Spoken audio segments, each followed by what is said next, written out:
Okay, good morning. How is everyone? So I am on the, I'm not going to tell you how many times I've tried to make this video, but this isn't the first time, let's put it that way. So hopefully this will be the one that works. So this is going to be an introduction to Plato's Symposium. We've already done an introduction to, just a general introduction to the literary form of the Platonic dialogue. Right? And of course, we talked about that a little bit when we looked at the Republic. And the Symposium is a very special and distinct dialogue for two reasons. One is its form. We've talked about Plato engages in a kind of poetic philosophy in which he creates dramas for some reason.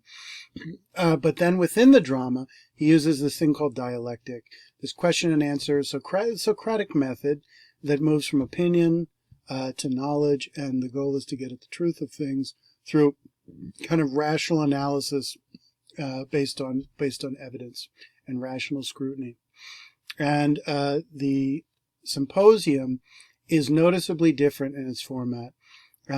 Let's just touch on this for a second here, which is that when you look at the Republic, for example, you see a statement by one character, a statement by another character, a statement by another character, one after the other in this back and forth conversation that you see with Socrates and the other characters. When you open up the Symposium, you don't see that structure for the most part, especially once you get to the meat of the dialogue that involves the 6 speeches from the characters, where you only get little snippets of dialectic. Most of them are what you described as set piece, kind of formal orations, premeditated speeches, which turn out to be on the topic of Eros. So there's something very special going on in the literary structure of the Symposium, and we are dealing with a class that is still kind of in the arts, literature. I'm concerned to get an understanding from your point of view of how and the way the style or the structure or the form of the text informs its content to establish that relationship. So today what we're going to do here is look at this literary form, focusing on the introductory dialogue, and really lay the groundwork and the context for those 6 speeches on love that we're going to see later on. And there's 3 interrelated things that I'm really concerned to focus on. First is the literary form, has a very special structure to it. The second is the title. It's called Symposium. What is a symposium? And then the third is the topic of this symposium, which is the theme of Eros. And I'm going to argue that there is an intimate relationship between the literary structure, which I'm just going to describe generally as poetic or mythic. There's a relationship between the literary structure, the context of the symposium, and its topic, Eros. And they're all bound by the role of the passions in connection with poetry. The passions and poetry. So let's actually establish generally the title for a moment. The Symposium. We'll talk about this more in detail in a moment. What is a symposium? Symposium is it's a type of a party. It's a type of a drinking party where people bond and connect with one another. And it turns out that drinking and wine, along with other drugs, I'm going to call them drugs, which affect our soul and affect our emotions, are connected, are things that establish friendships and intimacy and camaraderie, comradeship, comedy between people. And therefore it seems only natural that Eros turns out to be the topic of this symposium. Love, parties and alcohol inspire the emotions and take down one's inhibitions, and the theme of love seems to be a natural topic. Eros. So the topic they actually take up is, they say, we are going to make speeches in praise of Eros. Now, in the text, Eros is translated as love with a capital L. And it's important there's some ambiguities created by that. And there's some ambiguities created by the use of the term in general. Eros, in a nutshell, is really two interconnected things. And we'll see this in the PowerPoint as we go forward. On one hand, Eros is a god. He is part of the Greek pantheon. He is the son of the goddess of love and beauty, Aphrodite, and he's the god of love. And basically he's Cupid, and he's the god who goes around with his bow and arrow and inspires us to fall in love on Valentine's Day, right? But the god is also a literary device. He's a personification or a metaphor or an allegory for a human phenomena rather than a divine phenomena called love. And love, as the Greeks understand the term eros, means an intense erotic desire, an intense passionate desire. So it's an emotion. And this is really important now that we've just come off of Aristotle's Nicomachean Ethics in his central discussion of friendship as it relates to happiness. The Greek word philia is translated as friendship. But the word can also equally, as with justice, equal justice, be translated as love. So here we have two words that both mean love, but they capture very different aspects of the concept of love. Philia, as a form of love or friendship, is explicitly a relationship based on reciprocity of exchange between two or more people, in which the nature of the exchange explains and manifests a different type of relationship, right? Eros, on the other hand, is a feeling. And we should say Eros, this feeling of love, very much could be an element of a philia relationship. On the other hand, Eros is a feeling. It's a desire, an intense desire, right? So, and it can be a desire for other human beings, but it can also be a desire for any number of things that people have a deep, passionate yearning for. And therefore, in calling it love, it's noticeably different. And therefore, when you see the word love in the text, you need to be aware that it simultaneously refers to a human feeling and a passion, emotion, and it refers to this God, right?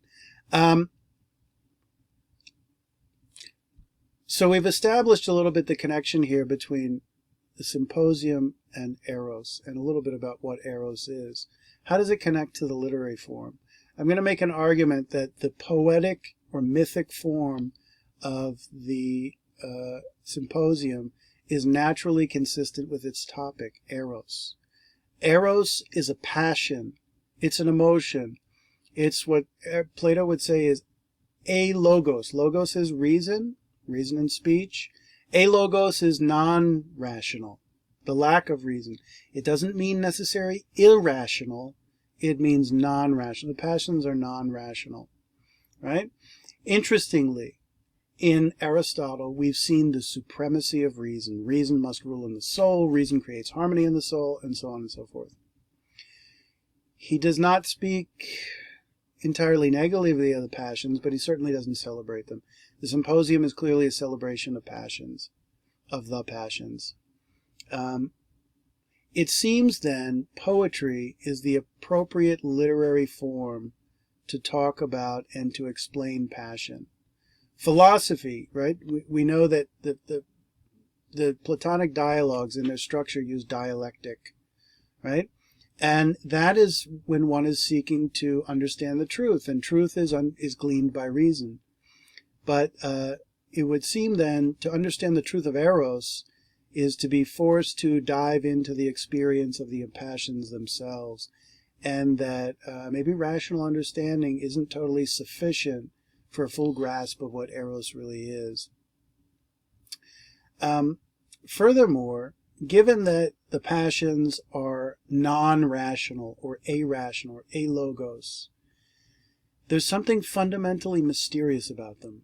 There's something fundamentally, I think, inexplicable or enigmatic about them. And at the center of this dialogue are certain mysteries about what really happened at this event. We're getting, through a kind of telephone game, we're getting this story third hand. Eros itself is a bit of a mystery. Our own erotic desires are deeply tied in with who we are, but we don't have a full understanding of ourselves. We don't have a full understanding of why we desire what we desire, because we don't know ourselves fully. And so this gets into some of the, you might say, the deepest mysteries of the human soul. And let's add one more thing in the relationship between Eros and poetry and the symposium. So at the symposium, where everyone's bound together by friendship, they give speeches on love, and they give speech of them in the form of poetry. So we've connected those three elements of the symposium of Eros and poetry. And let's also look at how the characters, we'll eventually look at how the characters in that introductory dialogue act and speak toward one another. It's really crucial. They act as friends. They act as intimates, even if they don't know each other terribly well. It turns out, for example, that Agathon does not know Socrates particularly well, but he certainly has heard of him. He knows of him, and he's probably heard a lot about him, but he doesn't know him personally. He doesn't have a kind of first-hand relationship with him. He's seen his posts on Twitter, but he hasn't actually spent too much time with him, or maybe no time at all. So we talked about the distinction between mythos and logos, in that a myth or a story shows you how things are, and a logos tells you, right? How are you going to really appreciate Eros? It's going to be shown to you. A rational explanation of Eros is not going to be a very satisfying one. You don't look for an explanation of Eros from a guy in a lab coat, right? You look for it for someone who understands the poetry in the soul, the emotions of the soul. So one of the minor arguments I'm going to make here is that the poet is able to exemplify or illustrate or show you what love looks like in the way these people carry themselves with one another. And what you see with these characters, they all get around in a circle on their couches with one another as they give their speeches. They look like a kind of miniature polis, a polis in miniature. And there are important disagreements, but in general there's a type of harmony with them, that they're all engaged in the same type of kind of pursuit of, they all accept that they enjoy making these speeches and listening to these speeches, and that they have the intellectual ability to respond to them, and so on. Okay, so let's move on here. So the literary form of the symposium. We've established these two basic ways of telling a story, diegesis and mimesis. Diegesis is narration, right? And mimesis is imitation of dialogue, which shows direct speech of characters without it being narrated, right? The symposium marries diegesis, narration, and mimesis, imitation of speech, dialogue, in a very interesting way. If we look at the opening of the text, the introductory dialogue, we notice that there are two characters indicated, Apollodorus and someone called Friend, right? And it turns out that, well, if we're going to learn about the symposium, if the central event of the symposium is a symposium, this drinking party between a bunch of friends, including Socrates, then it turns out neither Apollodorus nor the Friend ever attended this event. And it turns out that this event actually happened roughly 10 years prior to the discussion being presented. And we notice that the actual story turns out to be narrated by Apollodorus. He is the one who tells us all about the symposium. And this is important because as we get into reading the speeches of the Symposium, the speech of Pausanias, of Phaedrus, of Aristomachus, of Agathon, Aristophanes, and so on and so forth, we have to keep in mind that it's actually Apollodorus who is transmitting these speeches to us. Not only that, he wasn't even at the Symposium. He learned about them from a guy named Aristodemus, who is the character, that runt of a man who is concerned with everything Socrates says and does every day. He went with Socrates, obviously, and there's all this controversy about whether he's even going to get in the door. He went with Socrates to the Symposium, which was at Agathon's house, this tragic poet. And Aristodemus is actually the character who recounts all these events to Apollodorus. And it raises interesting questions like why, if Apollodorus is a kind of student or disciple or acolyte of Socrates, as Aristodemus was, why don't we get the information? Why doesn't he get the information from Socrates? Or better yet, very often Socrates narrates these Platonic dialogues like he did in Republic. Why don't we get Socrates narrating this story? And what I want to claim in this kind of telephone game of information, where the Symposium has a great distance from us, is that's part of the literary structure, this kind of distance and framing device of this initial dialogue, mimetic dialogue, is that it puts us at a great distance from the central subject. It makes it particularly enigmatic. And I think it reveals something about the subject matter itself. And ironically, I think the subject matter really is two things. It's Eros, but it's also Socrates. And this is one of the, after the apology of Socrates, this is perhaps the most biographical dialogue where we learn a lot about Socrates as a person and not just his topics of discussion in philosophy. And there's something enigmatic and mysterious about Eros, and there's something enigmatic and mysterious about Socrates. And they have positive features and they have negative features. And this whole discussion of the Symposium is kind of veiled in a kind of mystery.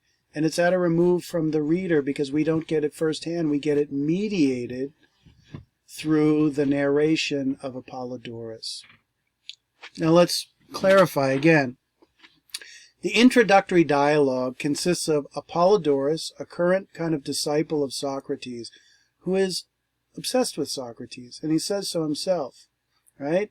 And let's ask the question, what kind of person makes it their job, and I think he used something like job, it's my duty to know everything Socrates does and says every day. That sounds to me like someone who's obsessed. That sounds to me like someone who is, that's a stalker, right? That's what we call a stalker. He's a little cuckoo, right? He's obsessed with Socrates. And what do we see in Apollodorus? We see a character, we see the effects of Eros on a human being. And it turns out for him, as odd as it is for us, it turns out to be, for him to be positive. Because it talks about when I started making it my duty to know everything Socrates said and does, I found direction in my life. Everything, I was floating around before, but then I met Socrates and my whole life fell into place. What's Socrates about? He's a philosopher. He's interested in asking basic questions and thinking about things. And of course, in the introductory dialogue, Socrates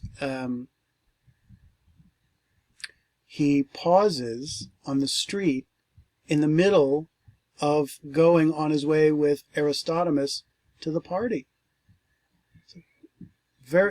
And it seems to be, this is a depiction of the philosopher. He sits there and thinks, right? And Apollodorus and Aristodemus are attached to Socrates because they're fascinated with Socrates, they're fascinated with the life of philosophy, and this is a strange life. This is an unusual type of life. And therefore, Apollodorus, Aristodemus, and Socrates, to the friend in particular, look to be rather odd. They look to be rather odd.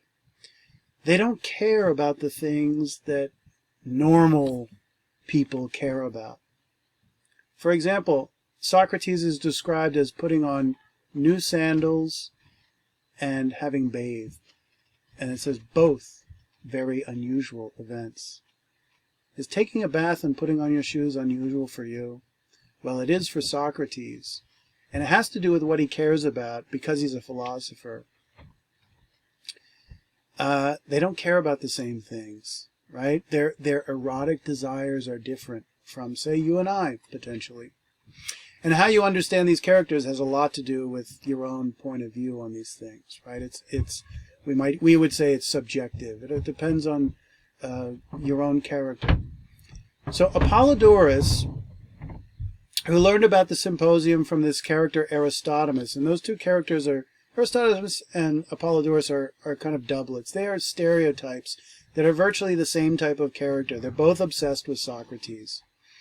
And they both carry on with him in the same way, and they follow him around like there's Socrates' shadow. And Apollodorus is talking to Friend.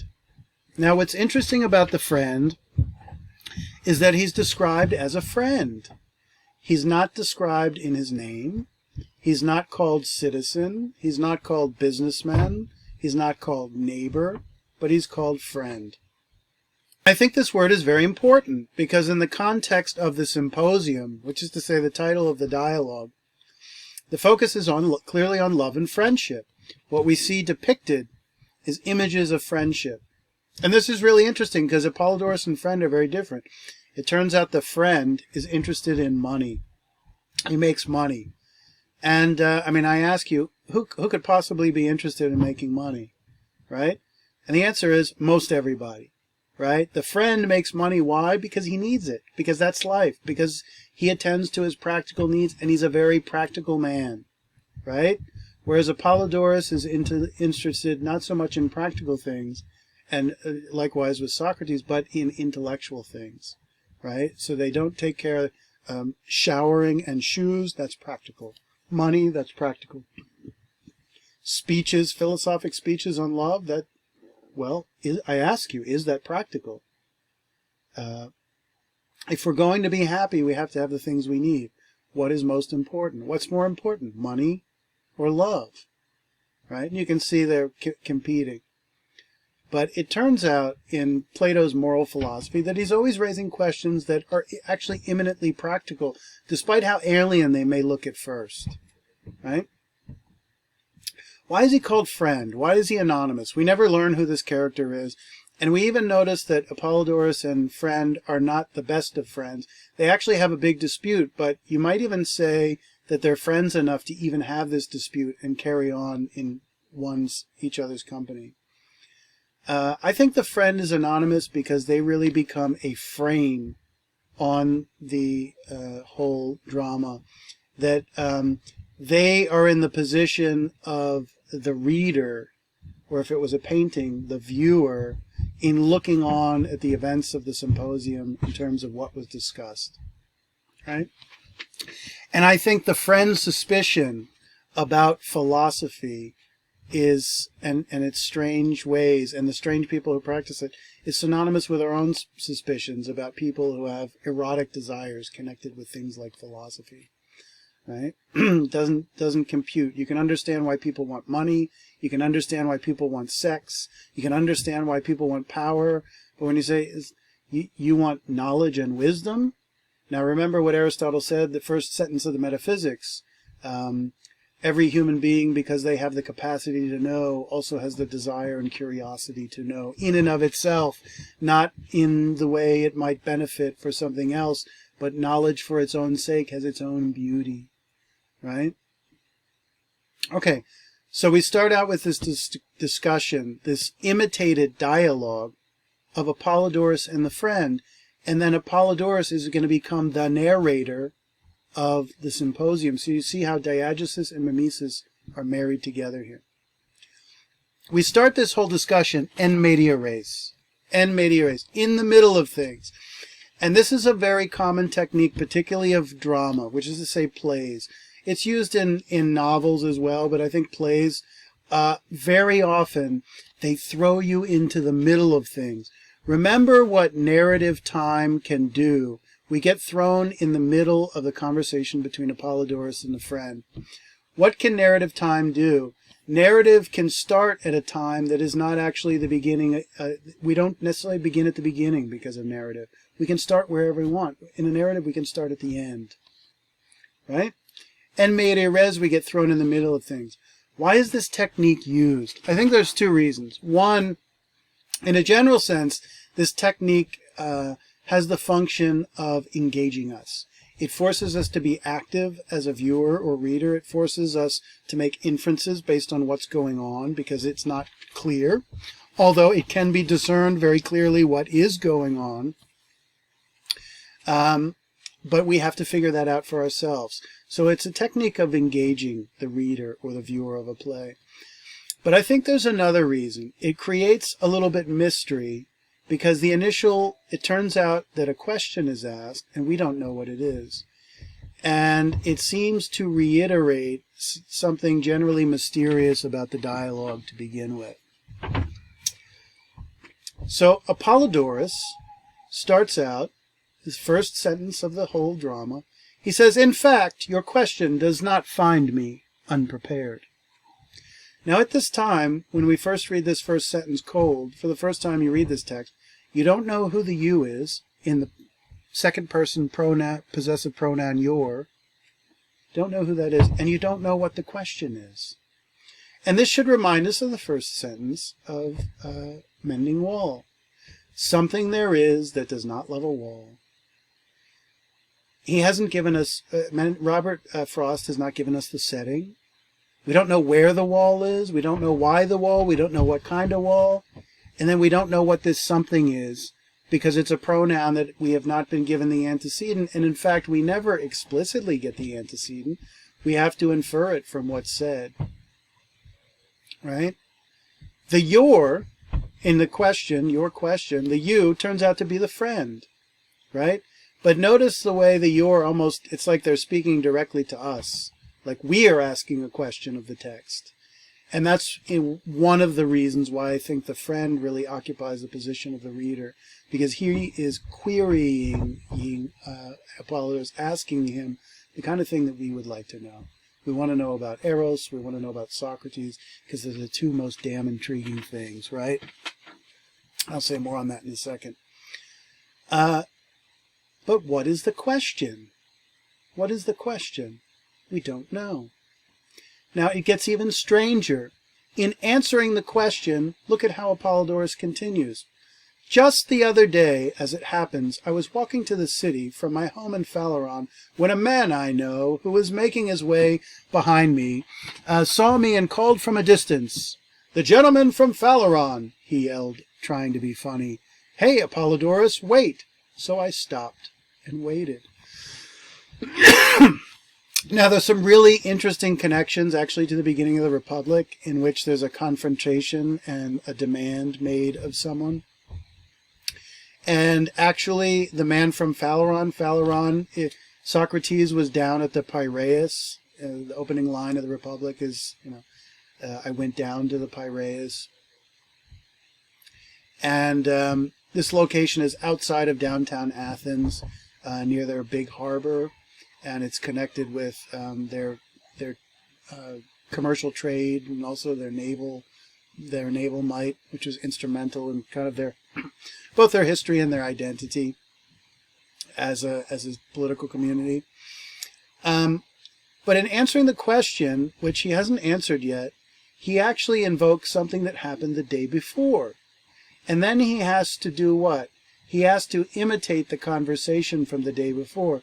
Now, this is interesting because this is a kind of little dry run of what he's going to do later on where he imitates the conversation at the Symposium, right? And why does he bother to answer the question this way? Well, one thing it starts to establish is that the relationship between words and reality. These events, whether it's the conversation he had yesterday or whether it's the discussion about what happened at the Symposium, the words being stated happened much later than the actual events themselves, and it raises the question, what is the relationship between what is being said and what actually happened? And I think Plato gives us many hints that what he presents in the Symposium, that and in fact there was, this, historically speaking, a symposium, an event where this actually happened, but we don't have something that's a literal historical transcript, nor do we have the full story of what happened there. And it creates some mystery. Mystery around love, mystery around Socrates. It turns out that the day before Apollodorus is speaking to the friend, that he was speaking to a character named Glaucon. Now Glaucon turns out to be Plato's brother, and is the same Glaucon that Socrates was walking, was down the Piraeus and about to walk back up to the city with, when he was stopped by Polemarchus and the friends. And you'll notice here there's humor, and the humor is actually funny, right? In the Republic, there was humor or jest, but it was not funny. He says, you have to stay here. And you see how many of us are compared to you in making a physical threat against Socrates. And then Socrates says, well, I don't have might on my side. What if I can make an argument? And then Polemarchus says, what if we don't listen? Well, if he doesn't listen, Socrates doesn't have a choice. Socrates is compelled. And, this line about the number of people starts to sound quite ominous. Here the joke is funny. What's the question? What's the question? Glaucon asks about the Symposium, right? He wanted to know about the Symposium. So we learned two really important facts. We've got a whole bunch of people, including us, the reader, who wants to know about the Symposium now, because it's about love, erotic desire, and it's about Socrates, right? And how many characters wanted to know about it? We have Glaucon wanted to know about it. Apollodorus wanted to know about it, because he asked initially. That's the only way he learned about it, because he wasn't there. He had to be curious about it. And the friend wanted to know about it. What's the great mystery here? Why did they want to know so much? And it raises 2 points. Raises 2 questions. 2 facts become clear. Everybody has heard about the Symposium, but they don't have any clear or full understanding of the events that actually happened.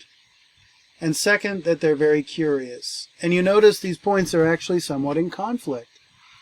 If I'm really curious about something, I will discover what it's about, if I don't know everything.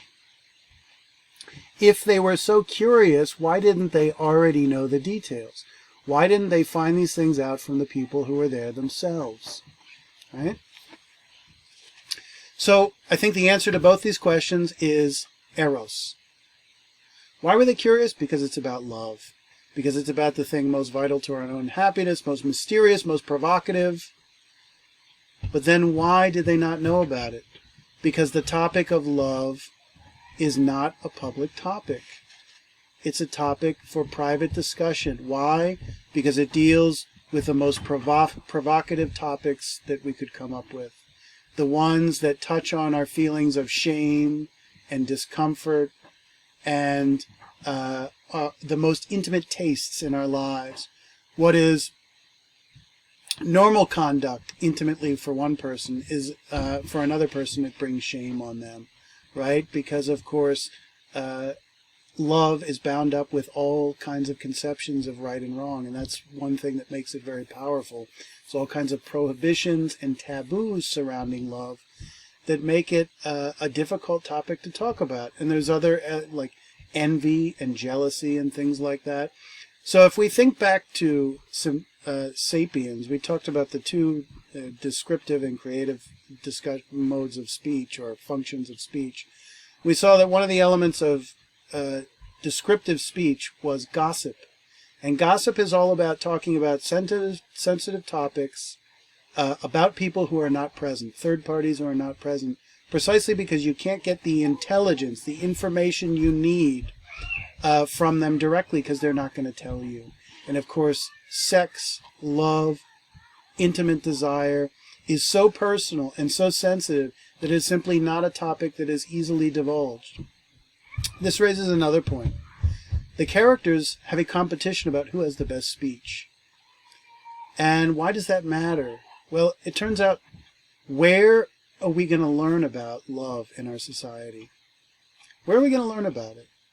I would say up to a point we learn about it from our parents, but we don't really learn anything about what they're really about, and you probably wouldn't want to know for all kinds of very legitimate reasons.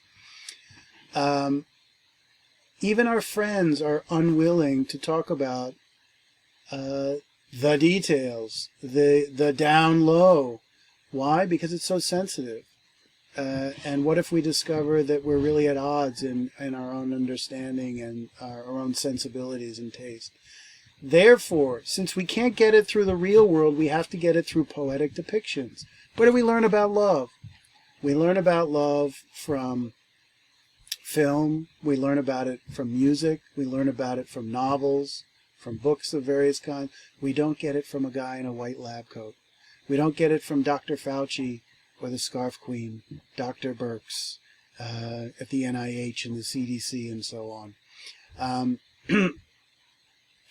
And it's because we're forced to get our education, our sentimental or erotic education from poetry.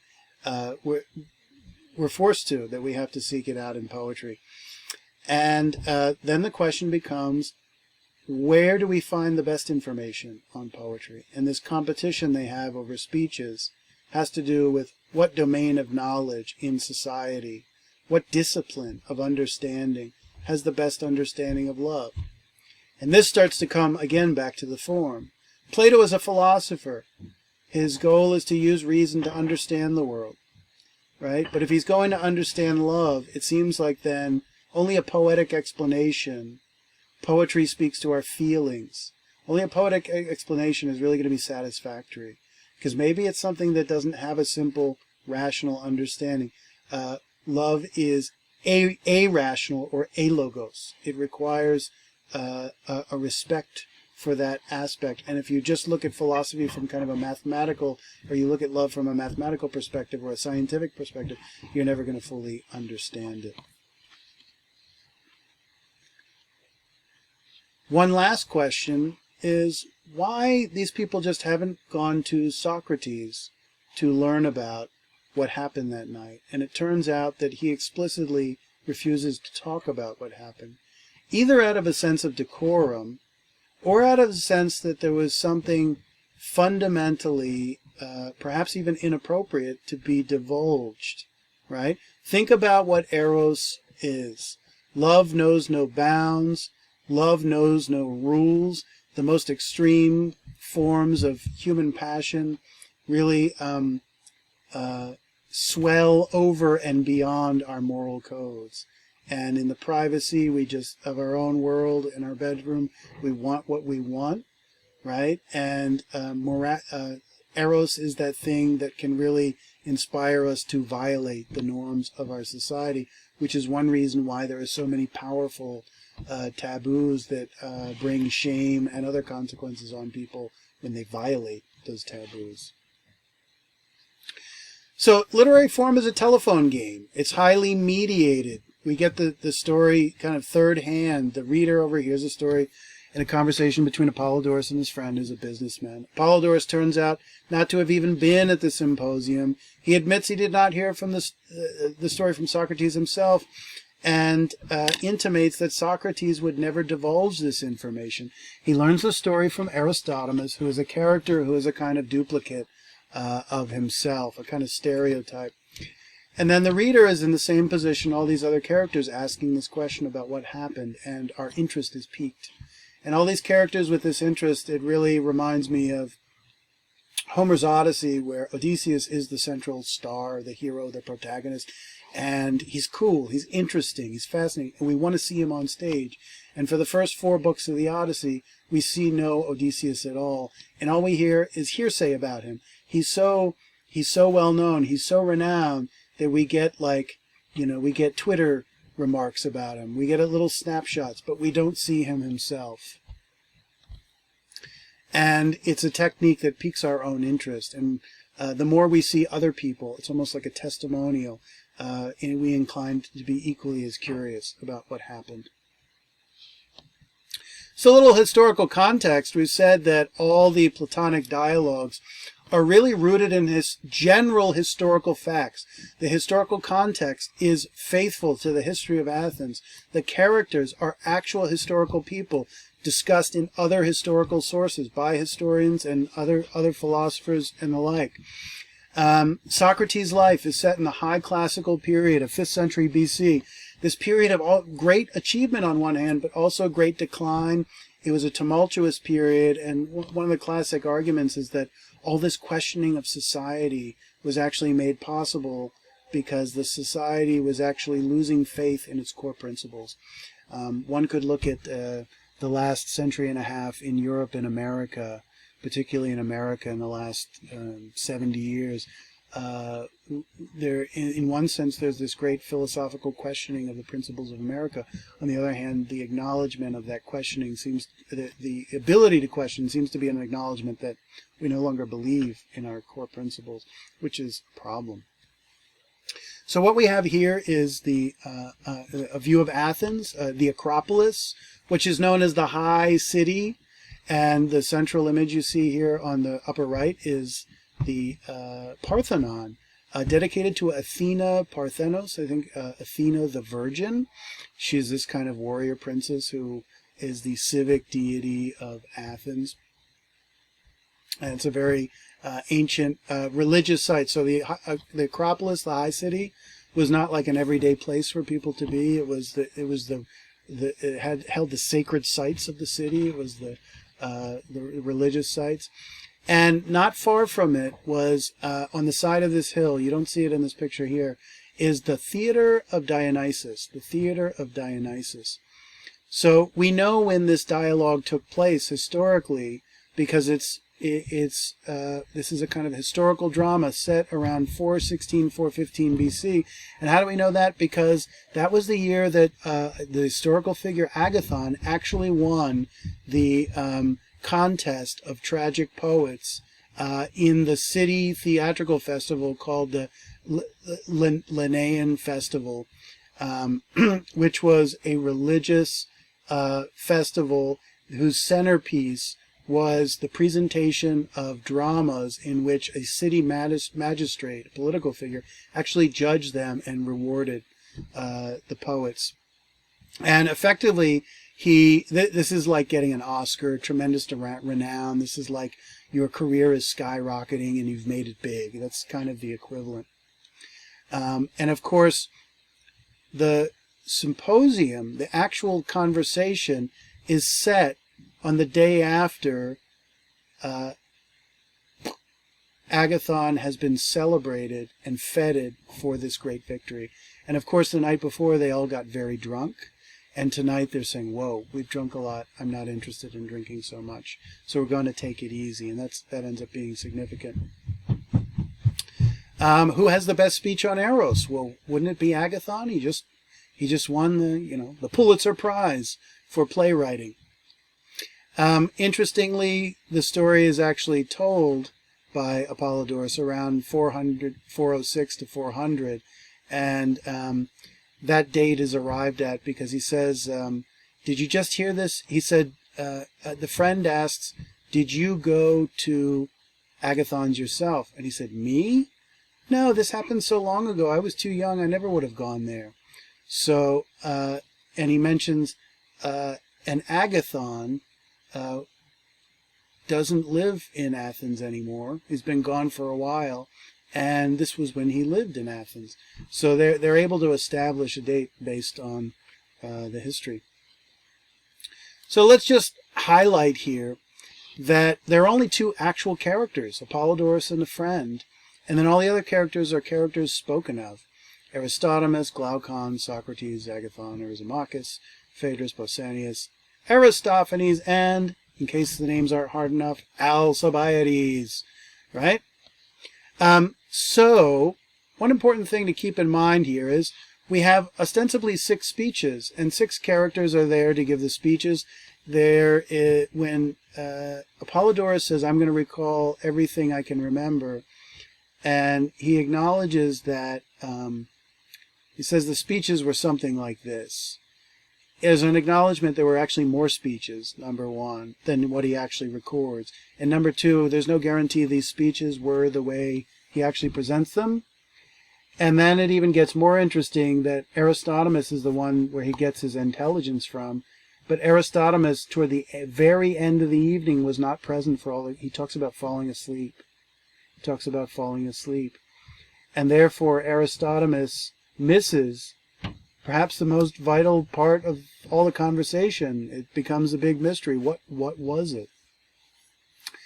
And of course, there are 6 speeches, and a 7th person shows up, unannounced, who wasn't part of the party all evening, and that's Alcibiades.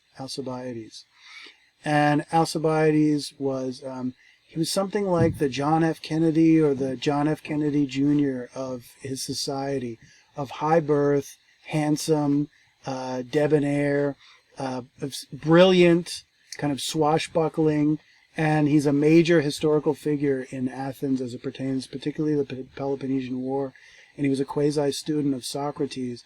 And of course he comes in and he makes a very unusual speech, and he makes a speech about a topic that is not Eros, interestingly enough. And I'm not going to mention what it is, you'll have to find out yourself. But one thing that does become clear, he turns out to be smitten with Socrates in the way all the other characters seem to be smitten. Socrates has some kind of aura, some kind of charisma, some kind of magnetic force. And let me tell you, it's not his cologne or his looks that attracts everybody to him, right? Remember, he doesn't like taking baths and he doesn't put on sandals, as we discover. What is it about Socrates that provokes people's desire? I would say he is the central object of erotic desire in this text, right? And he's almost alien or other. He's a xenos. He's a stranger. Most of these characters talk about Eros as love between people, but Socrates talks about love of something very different and rather immaterial, and I think very hard for us to relate to.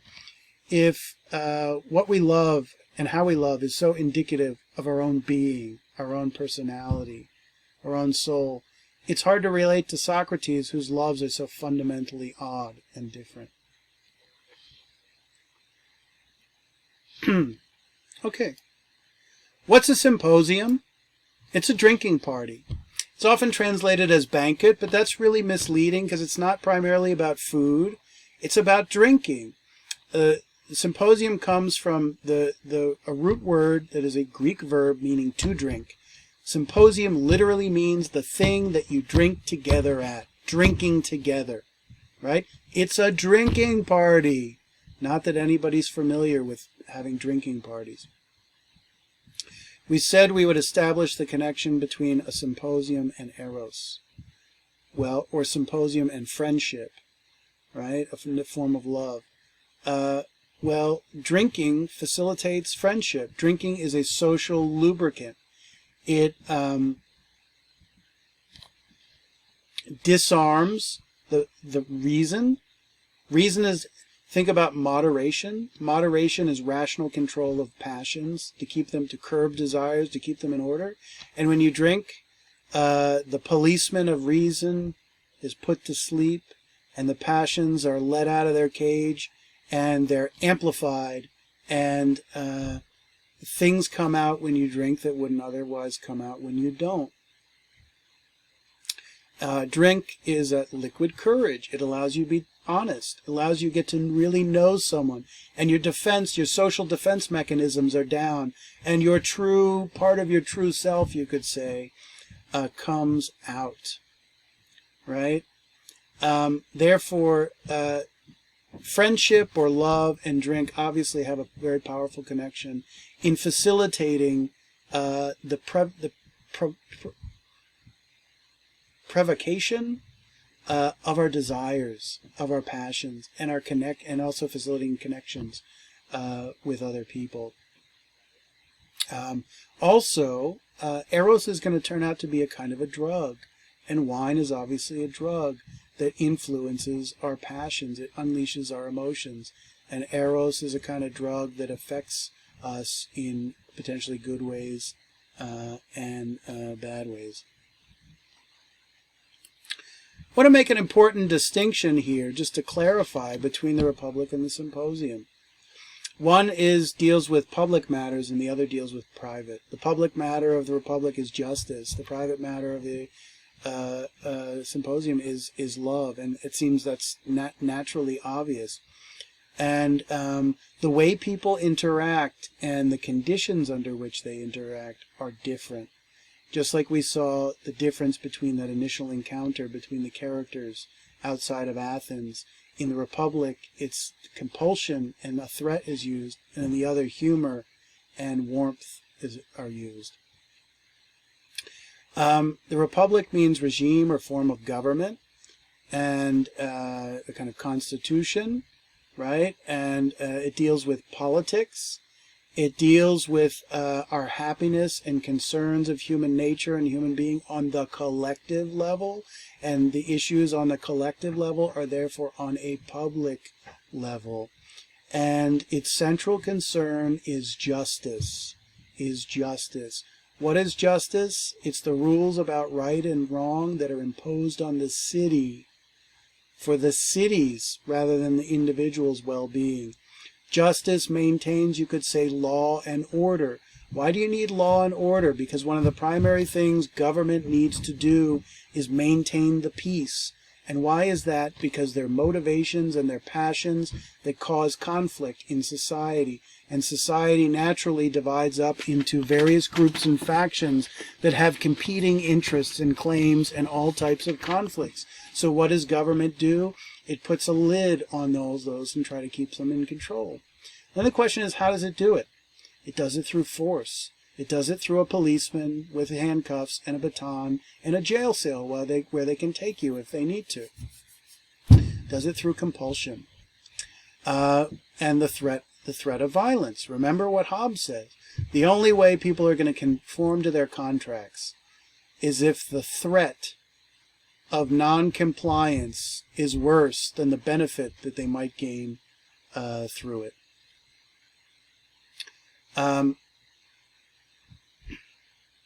So the city is maintained compulsorily through compulsion.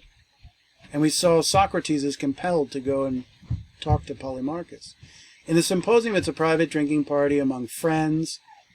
It's in the context or the condition of consensuality, of voluntary action, of choice. And they praise love, the thing that binds them all together. Think about what Aristotle said in Book 8 about friendship. He said, statesmen have more concern for friendship than they do for justice. He says, if everyone were friends, there would be no need of justice. If everyone were friends and truly were concerned with one another, they would be able to work out their disagreements consensually, right? The problem is we're not friends, and because we're not friends, we need justice. We need external compulsion to keep us in line. Right? So you can see the important distinction there. So what other aspects of a symposium? And it's important to understand what a symposium was in terms of its, as a historical institution, for the ways in which this symposium really reflects the basic cultural practices of the past, but also in the way in which it's really it's an unusual kind of symposium. It involved sexual, political, and sexual networking. It's about networking, people bonding, either from their level of acquaintance or on the level of intense friendships. And of course, what does this whole event do? It facilitates greater intimacy. It's a kind of a frat party, right? It's men. If you've read yet, you'll see that it's men hanging out with men, talking about men stuff. And that's significant. It takes place in the andron of the house. Andron is actually derived from the Greek word for a certain type of male. And the house here, the oikos, the Greek house, is actually coded for male and female domains of the house with rigid sex roles that define them. The andron was a kind of dining room and living room type space for the men of the house. The only women who could be at a symposium in terms of the kind of gender practices are the only women could be courtesans, which is to say prostitutes, or musicians. Both are absent, of course, in this one, whereas the musicians get sent off for the women to listen to in the other rooms of the house. And also, of course, one of the big themes here is male-male love, which we'll talk about in a future lecture. So friendship and bonding between men, political groups, parties, political conspiracies, clubs. It's about a community of shared morals, shared interests, political, aesthetic, economic, right? All these people like speeches. They all have an intellectual taste for speeches, right? They're not listening to rock and roll. They're not, they're not watching pornography or something. They are engaged in a fairly high-minded conversation, which is one thing that sets this apart from typical symposium. It's centered around wine, drinking games, and the ritual of wine. Centers around the god Dionysus, the god of wine, the vine, intoxication and good times, and the theater. So you see a connection between Eros, on the one hand, in the role alcohol plays, and also in the theater. And of course, at the outset of the symposium, they make a libation to Dionysus, which is just a standard kind of ritual, religious practice that's part of a symposium.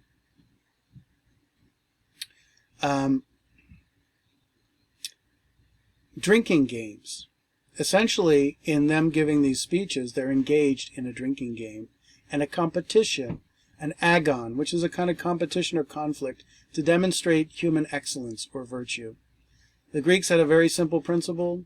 It's kind of unimpeachable, which is that the only way true excellence is shown is through competition with the very best.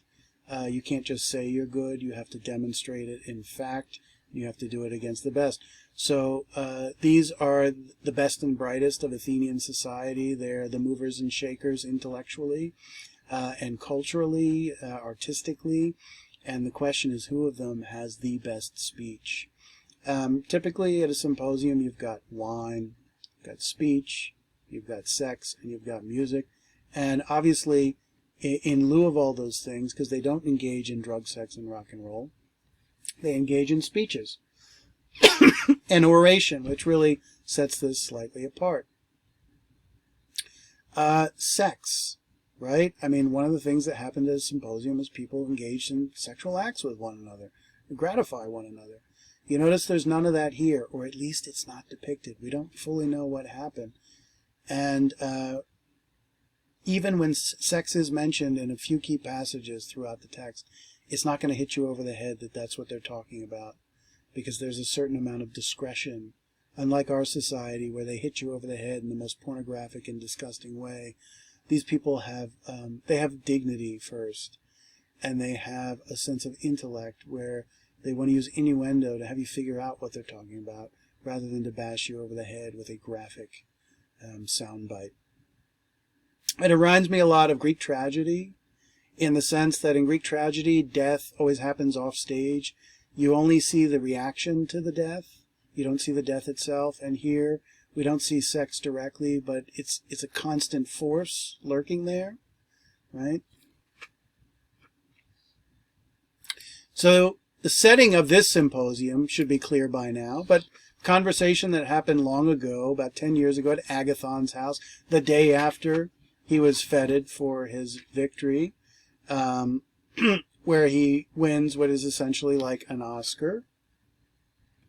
And this is their second night of drinking, and they all say they had way too much the night before. They essentially got shit-faced, right? And interestingly, the issue there is described there as large capacity drinkers and those lacking capacity, right? And we all know what this is. Well, some of you do.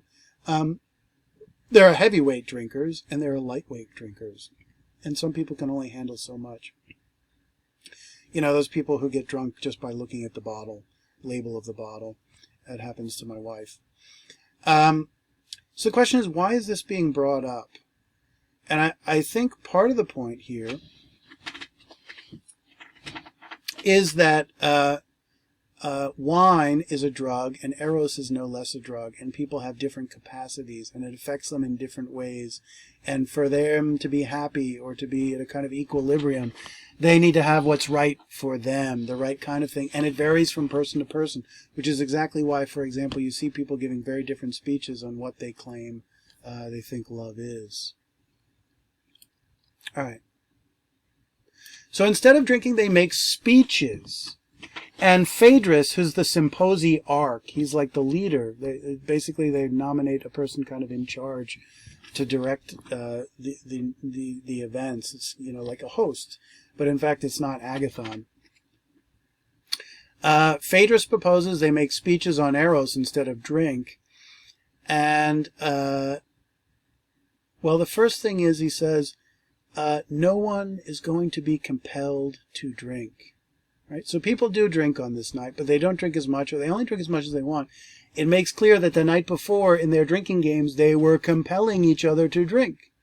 And we all know, well, some of us know what a drinking game is, which is to say, you lose, you drink, which is to say, you don't have a choice. Right? So, this raises the whole specter of the lack of compulsion, that everything is done under consensual circumstances. Agathon even says, slaves, servants, act as you please, act as if this is your house. Guests, mi casa, su casa. We're all equals here. And we've established very clearly, coming out of the Nicomachean Ethics, that equality is really a precondition for real friendship. They talk about power. If you have a disequilibrium of power, there's no way the two people can genuinely be friends, because the powerful person always has a threat to be held over the person lacking power, and they don't have to respect the other person's perspective if they don't want to. So there's a spirit of comedy and kind of consensuality so, I mean, for example, Aristoteles shows up and, yeah, come on in, join the party. I didn't actually get around to inviting you, but I would have if I saw you. And then the doors are open and everyone is very gracious. But they want to talk about love. And Phaedrus says that the Greek poets have not properly celebrated love. Now, the first thing is that true? And my first thought is, it's not completely true. Greek literature, Greek poetry certainly spoke about love, and in exalted terms, and there's great love poetry from the Greeks, Sappho and the like. I think what Plato's really saying is two things. Number one, it signifies the centrality of Eros to our life and to our own happiness. As goes our erotic desire, so goes our happiness. The two are necessarily connected, and we'll see that more clearly in a moment. And I suppose in many ways it's obvious to everyone, but there's a specific connection that is going to be made in the dialogue. But I think Plato's also saying to the poets, your poetry on love's not that good. You've never done justice to the topic, really. And this is the one that really matters. So you've got to talk about it, and you've got to do it right. To make a eulogy is to make a celebratory and praiseful speech. We think of making eulogies for dead people, but literally a eulogy means you meaning good, and logos, speech, a good speech, a speech that celebrates and presents in the best light whatever topic or person it may be. So Plato is in competition with the poets, because this ultimately is his poem, right? The Symposium is his work, and all those speeches are actually his. Isn't that funny? They're not these character speeches. And I think he's trying to outdo the poets in this comprehensive and beautiful image of what love is all about. And of course, it turns out to have a lot of facets. Eros is a drug, right? The Greeks, the word for drug is pharmakon. That's where we get our word pharmacy, right? Pharmaceutical. And pharmakon means a drug that could either be a medicine or a poison, depending on how it's taken. That's true of alcohol.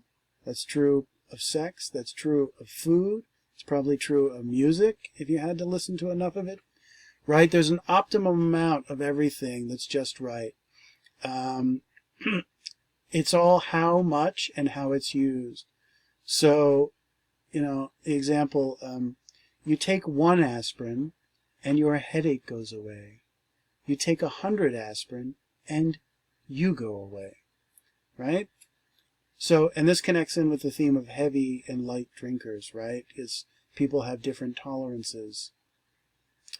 The typical drug, sex, and rock and roll of the symposium, drinking, music, sex, food, and speech, they don't do any of these things for the most part. They eat a little bit, but they don't have like a big feast. They basically just eat enough to get on with the rest of the night. And the focus is not the eating at all. There's a few sentences dedicated to the fact that they eat, and then they move on from that. The speeches are obviously central.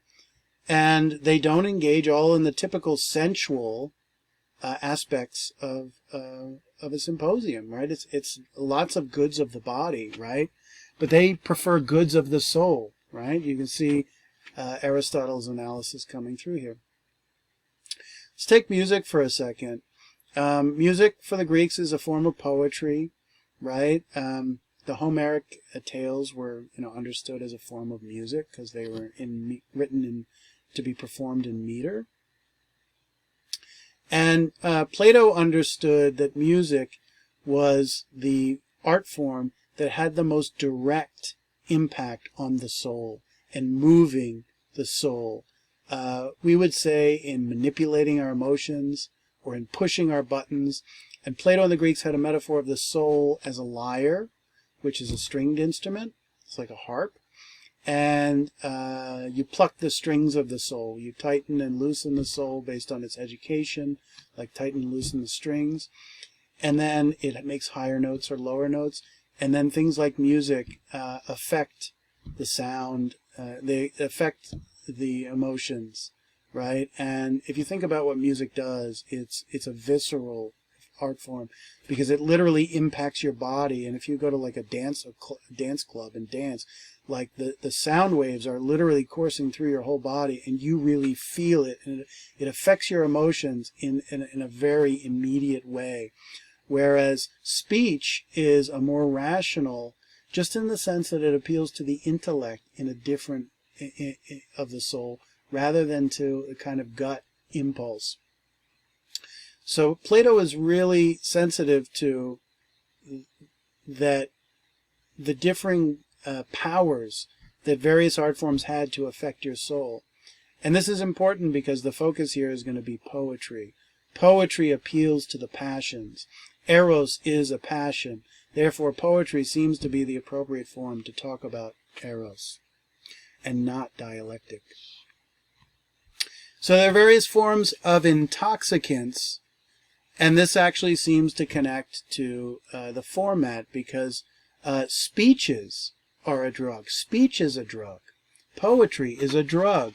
Rhetoric, which is the art of persuasion and public speaking, is a drug because poetry and rhetoric appeal to your emotions. If you think, they do it in very different ways, but Donald Trump, Barack Obama, and Bill Clinton had tremendous rhetorical powers to affect people's state of mind through their speeches and the way they gave their speeches. And of course, they all have very different personalities. They affect people in different ways, and they also affect different people in different ways. The one person you love is the other person you hate in those examples, and you choose which is which. But speech has the power to move people's souls and to stoke erotic desire. And the Greeks, particularly the Athenians, had a kind of mania or obsession for speeches. They were a society of speeches because they were a democratic society where they were used to the political scrum of people going out and debating in public. And what you would do to get people's attention is you had to be a good speaker in the assembly to get people to listen to you. Otherwise, they literally wouldn't listen. And you'd be kind of, the shepherd's crook would come out and pull you off the stage. So they understood the beauty and power. They loved oration, whether it was for ornamental, kind of for its own sake, or whether it was explicitly politics. And of course, we have varieties of that today. We have things like talk radio and various forms of speech. And when people hear political good speeches, they still appreciate being moved. You think of even, say, Martin Luther King's "I Have a Dream" speech is a reasonable example of that. And of course it provokes the emotions. Okay, the dialogue of the Symposium does not start with a what is question, because it's not strictly a philosophic dialogue, strangely enough. Instead, Phaedra says, let's make speeches in praise of Eros. So what is Eros? And this distinction between what is such and such and in praise of Eros is an important and meaningful distinction. And we'll see why in a second. Well, to be clear, let's establish again in more detail what Eros is. Eros is a god in the Greek pantheon. He's Cupid. He's got his bow and arrow on Valentine's Day, and he makes us fall in love. But then he's also a personification or allegory of love, or this intense human desire. It's a feeling of intense, not just any desire, but intense, central desire to our being. One of yearning, longing for a thing or person. And it's connected with erotic desires, kind of tautological, but sexual desire. So a couple of key points here. You see all four terms are actually, four definitions are actually connected. Because, on one hand, he's literally a god. On the other hand, the god is a literary device. He's a personification of, or a symbol of a certain human phenomena. It's a feeling of intense desire and yearning. What does that mean? What is yearning? I have a powerful, passionate desire for something that I have not obtained. I am pursuing it. In Socrates' speech, he acknowledges that the things we love, we lack. And the converse is true. We do not love what we have in our back pocket, right? And yearning is an ongoing pursuit of something that remains unfulfilled or not completely fulfilled, unsatisfied. Our desire has not been gratified. We don't get instant gratification. The things that are instantly gratifying are not satisfying to us, right? And think about the pursuit. In Pausanias' speech, he will talk about people pursuing one another in relations. The chase, right? And why is that such a powerful element of love? Because when we pursue something, we give it a high status. The thing we don't have, we cherish and give great esteem and a sense of worth to. We value it higher than the thing we have in our back pocket. So that's why in this whole chase that there's this great excitement when we don't have the person. But when the person has yielded to the chase, all of a sudden, it just doesn't seem as interesting, right?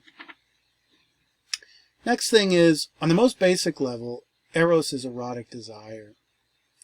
And that starts with biology, the sexual impulse. It's an animal impulse. It's like any other animal. Talked about the male and female in the politics. They engage in procreation, not because it's a choice, but because they have to reproduce. And that's just the genes and the species working through them to reproduce. It's not a choice they make. It's the biology, right? And this is a theme we're going to see very powerfully in Rousseau. Very powerfully in Rousseau. That the basis of love is sex. But love, and the love that they're talking about, is much, much more than sex. To the point where what this cultural conception of love is something way beyond the simple biological desire, but is initiated out of that basic impulse. And I think, we also have to imagine that people have erotic desires that are as powerful as the sexual desire for things that are not sexual, right? And some students can imagine that very easily. And I remember I had one student said, how is it possible someone could have a desire as strong as a sexual desire for something that's not sex. It doesn't even make sense to me. And all I can say is that revealed tremendous amount about the student. So typically, the Platonic dialogue proceeds by dialectic, right? In that rational form of discussion, question, answer, that moves from opinion to knowledge. But we don't have that here. And the question is why? Why does the Symposium use rhetoric and myth in these speeches, these set speeches, that are then told as stories later on by Apollodorus? Why does rhetoric and myth get used by Plato rather than dialectic and logos? Well, there's a couple answers, and they're all related. The first answer is rhetoric and myth appeals to the heart, appeals to the passions.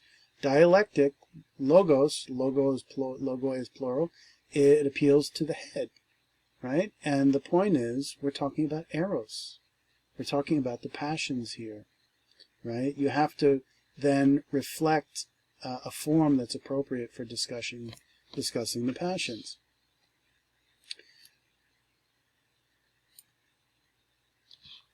There's another aspect. In fact, there's two more aspects to why the poetic form or why the mythic form. It says, Phaedrus does, that we're going to praise a god, right? What does it mean to praise a god? Well, that means to make a prayer or a hymn. What is the appropriate form of speech for a prayer or a hymn in ancient Greece? It's poetry and myth. Where in ancient Greece do you learn about the gods? Who are the people who talks about them? Well, you learn about it in poetry from the poets.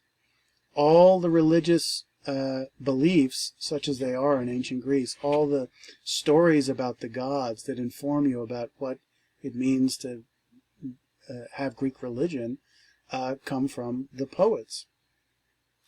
And even today, for example, you might well go into a church and open a hymnal and read hymns. And what are hymns but poetry to God, right? So it seems then, if you're going to make a prayer to God, you have to speak in the right way, and that proper form is poetry. And of course, poetry is connected to the heart and the emotions, and so is religion. Religion is, I would say, probably much more driven by provoking emotions than it is employing reason. And in fact, a lot of elements of religion is about shutting down our reason and getting in touch with a certain type of feeling that is understood as connected with God. So love is a central emotion, speaks, and poetry and myth speak to the heart rather than the head, right? And the next one is the relationship between love and beauty and poetry, right? Let's be very obvious and very clear. We only love what we find beautiful. We will never love something that we do not find beautiful or something that we consider ugly. Someone else may love that thing, but that's because they found it beautiful and you did not. This is one of the kind of great truths that makes us great discriminators as human beings. We're awful beings because we only love what we think is pretty, right? It's like we only eat what we think tastes good, right? And therefore, poetry is what? What does poetry deal with? It deals with beauty. It presents things that are beautiful, and it presents them in a way that is beautiful. And so you see the connection between love, poetry, and beauty. And here's the problem. Dialectic is ugly. Dialectic is ugly because look at its structure. Just look at the Republic for a second. It's unappealing on the face of it, and it's hard to understand, and it's complicated, and instead of looking at the beauty of it, you get lost in trying to make sense of it, and it doesn't make any sense, right? In many ways. So, and not only that, not only is dialectic ugly as a form, but what's its subject matter? The subject matter is truth, and truth is ugly because it doesn't conform with our desires. It doesn't conform with our hopes many times. It doesn't conform to our wishes and our aspirations. The truth is the truth is the truth, and it don't care about your feelings. And that's really important here. So it seems that the Symposium if it's about poetry, and truth is ugly and poetry is beautiful, it starts to suggest that poetry maybe is a bit of an illusion, or it's beautiful lies, or we're more concerned about what's pleasing to us than what's true. And there's a basic question here: is what's pleasing and what's true synonymous? It may well turn out not to be the case for the average person. So to conclude here, we'll set ourselves up for the 6 speeches. Pardon me, I think we'll stay right here. We have a competition between men of different professions, disciplines, or domains of human knowledge. And the question is, who has the best speech? Which is to say, the best knowledge and understanding of Eros. Each character is, in a sense, a personification of their own discipline. Not clear in the dialogue, but what you discover is that every character has a specific profession, and they speak from the point of view of that profession. And their profession is really an extension and reflection of their own innate personality, and their personality is really built around the core things they desire, the things of erotic attachment to them, and they're all connected. So therefore, when they make a speech about love, they're speaking their own biases from their point of view and from their profession, which is a reflection of their point of view. And the question is, they're all personifications of different domains of understanding or different domains of knowledge. And then the question becomes, who has the best speech? And what we really see here reiterated is the quarrel between poetry and philosophy that we talked about in our previous lecture. The quarrel between poetry and philosophy is about who should really rule in the polis. Who should really rule in the polis? Should it be poets or should it be philosophers? And that question seems absolutely absurd on the face of it, because you all know the answer as to who rules in a political regime. It's the politicians. It's the rulers. Duh. Plato's answer was, a very wise answer, was, no, it's not. It's not really the rulers who rule. It's the people who educate them. They are the real rulers, because they shape and form the minds and the moral tastes of the people who come to rule. And if they can get them while they're young and shape their minds in the right way, they're going to become old one day, and they're going to be the people in a position of power who are just going to act out what they've learned in their education. So who was the educator of the young? Homer was understood as the educator of all Hellas, the teacher of all Hellas, right? And so Plato, in all his Platonic works, is really writing as a rival to Homer and trying to literally replace Homer as, you might even say, the Bible of Greek society. Homer was in the sense the Bible. It explained who you were as a Greek and how you should understand the world and what are our core principles, what virtues do we value the most, and so on and so forth. And Plato wants to revise the Homeric literature and create a Platonic literature in which the central hero is Socrates. And why? Because he sees poetry as not truthful, not sufficiently truthful, and therefore it's concerned more with beauty and pleasure and not concerned with the proper understanding of things in such a way that it turns out to be harmful for society at some point. And so these speeches really come down to what domain of understanding has the best speech on Eros. Why does that matter to us? Because if Eros is the most fundamental thing connected with our happiness, and it requires understanding, it means we're ignorant until we go and learn something. And then there's a problem of where we learn something about Eros, because we can't simply learn about it from our fellow members of our family or household, because it's not something that can be easily discussed. The kinds of things we really want to learn are oftentimes too sensitive to really want to discuss. So here I've provided a grid that we'll look at in next class in terms of the structure here of these speeches and the key categories relating to Eros that they talk about, and that ends up being important. And so we'll conclude with a little more discussion of, in terms of what is Eros, when they're supposed to praise Eros, but actually what they end up doing is answering the question, what is Eros? It's very funny. We'll see that. So Eros, we've said, is a god in the pantheon. It's Cupid. It's a feeling of intense desire or yearning, erotic or sexual desire. How is Eros spoken of? Is it spoken of as a means or an end? Remember, Aristotle said that ends are always superior to means because the means is just the thing you use to get to the end. And if Eros is just a means, it means, it implies that Eros isn't the most important thing. And is it worthy of being praised then? What we should be praising is the end of Eros, the object. Not desire as such, but the object of desire, because the object should matter. Is it old or young? That's a strange question, right? This is raised by Pausanias, an old Eros and a young Eros.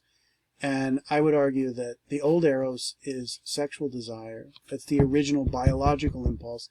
And the young Eros is what develops culturally when civilization advances, and you have all types of idea and imagination and yearning connected with our desire that makes the sexual impulse into something much grander and something that actually transcends the sexual impulse, right? When you watch Romeo and Juliet, you don't think of friends with benefits. You think of some type of pure connection, emotional connection with the other person that's not, they may have had sex, you don't really know, but it's not really about that. Is it heavenly or vulgar? That's Pausanias. And I'll finish with 7 and 8. These other ones we'll hit on throughout. But it's a private bliss that also happens to have moral and political implications, and which say it inspires moral and intellectual virtue. In Pausanias' speech and Phaedrus' speech, they speak about the way in which love is a great guide in life, and we need guidance because the only way we can attain happiness is through proper guidance. And he says that love the desire can produce moral and intellectual virtue. Well, what is Aristotle's definition of happiness? Well, it's activity in accord with virtue, moral and intellectual virtue. Last thing I want to mention here, and we'll conclude, is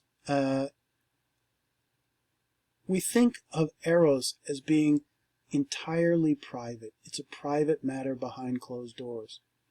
And when I think of my natural sentiment, I couldn't agree more. But society never lets sex be completely a private thing. Our culture is littered, not so much with love, but with sex and, so-called public health.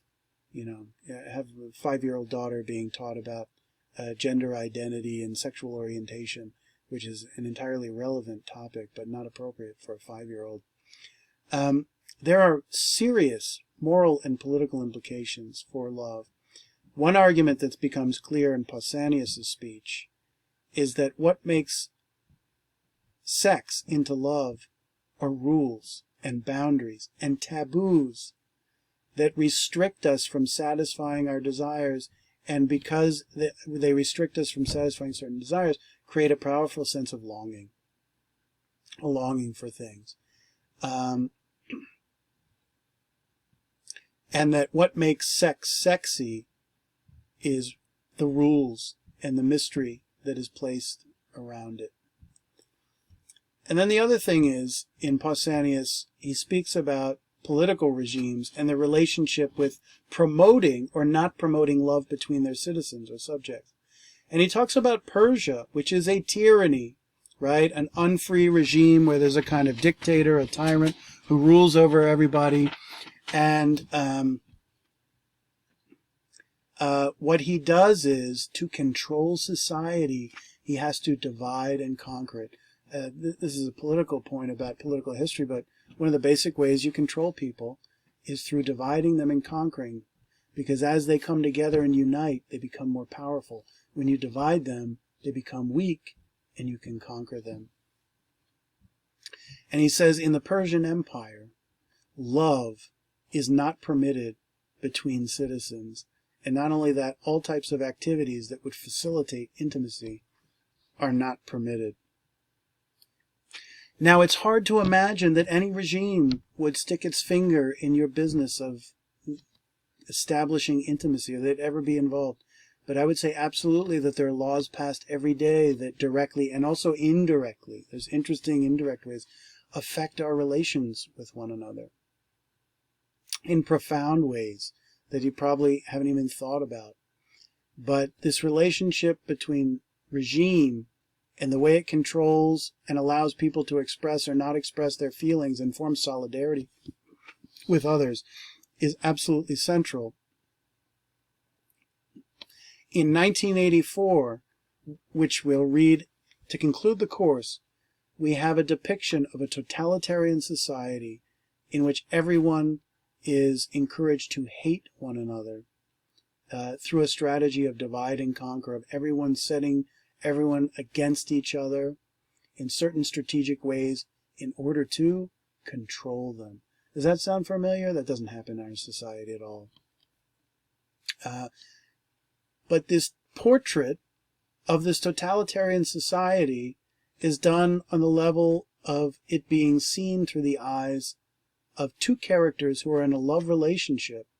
And in fact, everything we learn about this totalitarian society is actually initiated through them attempting to carry out a love relationship in the society and the way in which it devises strategies to undermine their intimacy and prevent them from having loyalties to one another, to where their single loyalty is to the regime or to the state.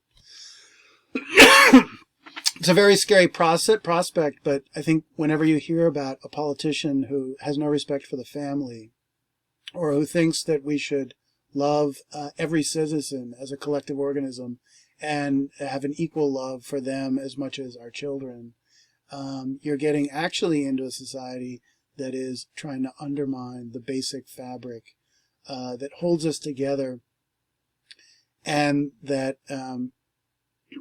gives us the strength of character and the strength of connections, and we're dependent on our families rather than government, and that actually allows us to be free. If we were completely dependent on a state or a government, they would be able, they'd have us by the you-know-what, and they'd be able to control our conduct. So in fact, love and political order actually come full circle here.